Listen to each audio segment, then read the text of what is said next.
Assalamu alaikum dear students and a very good morning. Hope you are fine. Today we shall learn about next non-contact force, that is gravitational force. हमने पढ़े थे two forces इसमें. Number 1 था magnetic force, number 2 electrostatic force, which we discussed yesterday. Today we shall discuss about the gravitational force, which is also a non-contact force. It is the force exerted by the earth on all its objects.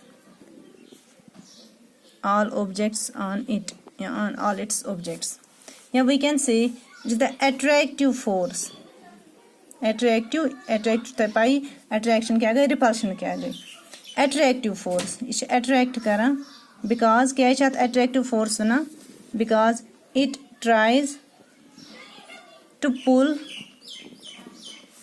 masses together and never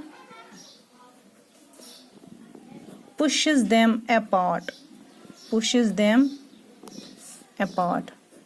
होगा समझ ना, बस समझाता है. It is the force exerted by the earth on all its objects. ये सब force gravitational force. Gravitational आस सारे पता gravity उस earth में force चासा. So force exerted गसान by the earth on all its objects. यम ते ज़मीन पर object ताथ पे earth करा अक force exert. ताथ force चेस वना gravitational force या वनुस gravity.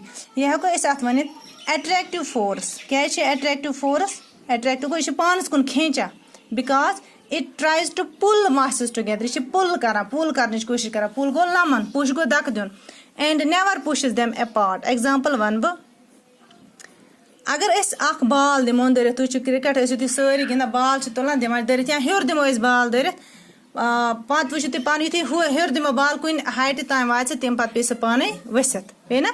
When a ball is thrown up, it falls to the ground. ये पे बे ground स्पेट. ये कित कहाँ पे ग्राउंड पर ताई मैं दिचो नहीं ग्राउंड पर दरित, ताई दिचो नहीं हेर दरित, मगर ये बे वापस वसत.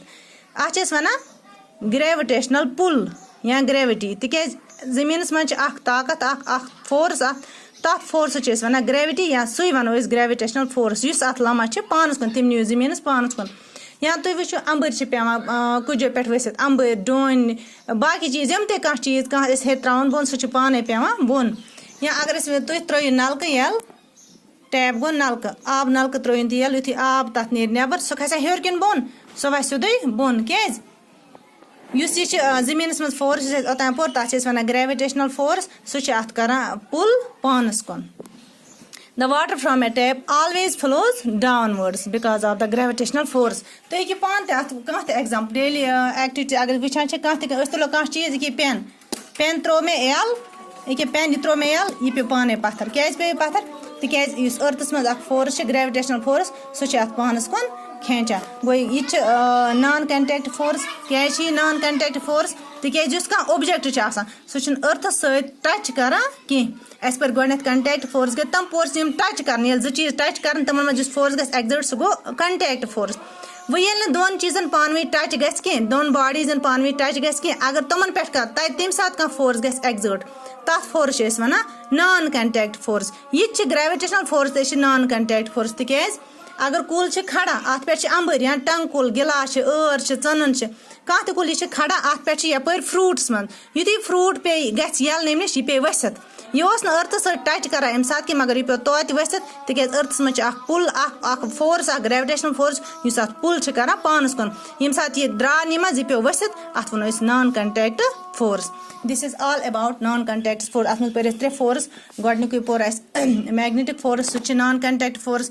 पत पोर तम पे इलेक्ट्रोस्टैटिक फोर्स सह non contact force. And this one was the last non contact force, that is gravitational force. Allah Hafiz. Stay home, stay safe.